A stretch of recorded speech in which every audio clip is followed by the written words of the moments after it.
Hello, everybody, and welcome back to a Fast Fact series. I am Ted, your host, and for this Fast Fact, we are going to detail the career of Hammurabi of Babylon. Now, Hammurabi was he was an Amorite dynast, and he was from Babylon, the city of Babylon. And at that point, Babylon was really it wasn't a full-fledged city. It wasn't a great city like, let's say, Kish or even or even as great of a city as Asargade had been. Babylon at this time was little more than a tent city. It received trade, but was not a major player. All of that will change, and Babylon will become the premier city in Mesopotamia, and Hammurabi will become the premier leading figure in Mesopotamia.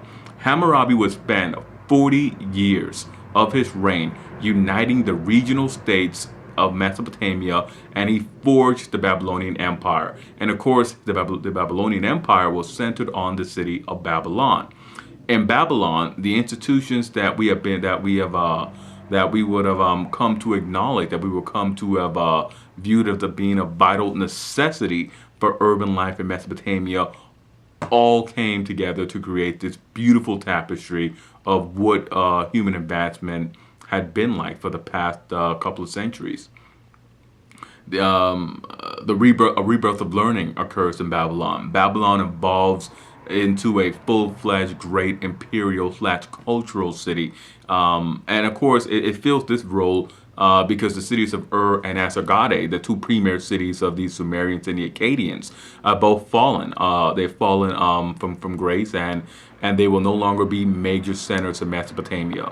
Now, Babylon would maintain that position as the premier city of Mesopotamia. It will be the key to controlling Mesopotamia from the reign of Hammurabi until the coming of Islam and the founding of the city of Baghdad. And even then, Baghdad does not fully replace or supersede Babylon until the early Middle Ages. So Babylon, from this point on, will grow to become the key to success in the ancient Near East. And everybody who forms an empire in the nation Near East, everyone who aspires to the imperial status, has to come to Babylon and has to gain control of Babylon. Babylon is now, for lack of a better term, the key to the Near East. I've said it multiple times.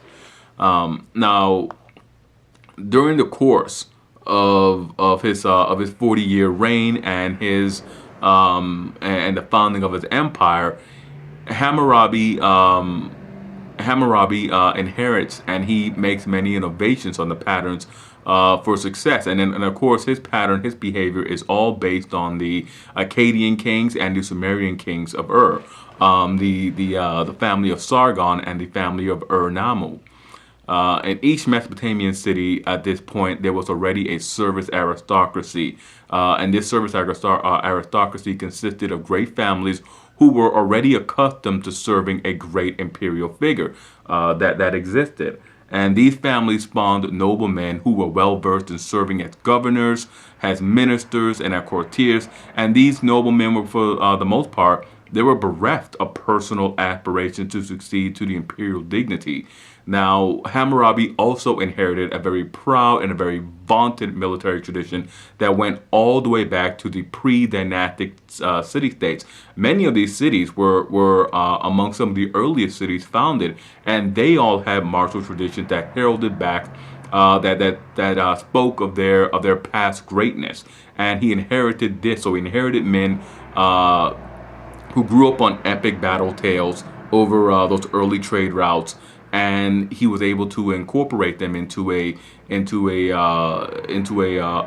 imperial military apparatus. Now, another benefit in Hammurabi's favor was a shift in the course of the Euphrates River. During the course of the Amorite migrations between 2000 and 1800 BCE, the river changed. The change in the river's course helped to propel Babylon to the primacy of the cities in Mesopotamia, and Babylon became the nexus or the focal point of the trade routes in Mesopotamia. Now, the cities that suffered were older cities such as and suffered because lost her port, and she lost her access to the sea. And the cities of Mesopotamia, the older cities of Mesopotamia in their heartland, they lost their access to the sea, they lost their access to the river, and they began to suffer economically as a result of that. The cities would no longer pose a major threat to Hammurabi. And the greatest skill that Hammurabi had was as a manager of national affairs and as a very skilled diplomat. Hammurabi was able, during the course of his career, to diplomatically isolate his targets and knock off his opponents individually. By the middle of his reign, his domain, his Babylonian Empire, stretched from the Persian Gulf almost towards the Mediterranean Sea. It was not as large as Sargon's empire, but it was way better administered than Sargon's empire. Hammurabi's his attention to detail was so outstanding that he maintained a correspondence with the governors of his various cities. We have a large cache of letters known as the Mari letters, and these letters between Hammurabi and his royal governor there cover a wide range of topics relating to the organization and the governance of that city. Hammurabi also improved the royal bureaucracy, and again, this is the royal bureaucracy inaugurated by Sargon during his reign to help better organize and better administer his empire. This bureaucracy is enlarged, and the royal scribe car is enlarged specifically to meet the demands of his new administrative details. Not details, demands. Now, another area in which Sargon stood out was the innovations to his royal, not even royal at the point, it's an imperial army. He instituted a standing core army that was supplemented by a provincial reserve force.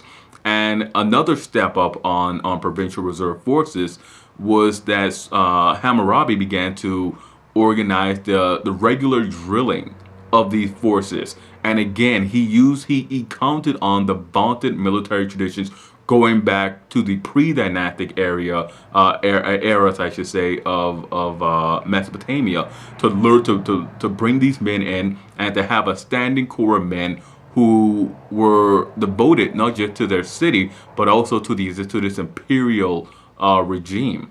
The imperial regime centered in Babylon. So he had this large royal army, and he had these regional bodies of men, the provincial reserve forces that could be called upon to engage, either to drive out invaders, to drive out nomadic bands, or even settle people who launched incursions into Mesopotamia. But also he could draw upon this strength to launch new imperial battles. And again, the great innovation there was that, much like the standing imperial army, these provincial forces were drilled at regular intervals.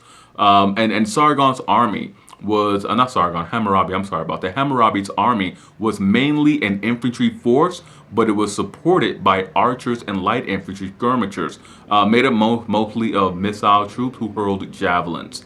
And that'll do it for Hammurabi. I won't cover his law code because I have a previous video where I discussed his law code, so I won't make a fast fact regarding his law code. But as always, hit like, subscribe, and comment, and let me know what you thought about this fast fact on Hammurabi. As always, I am Ted, and I will see you guys next time for another fast fact.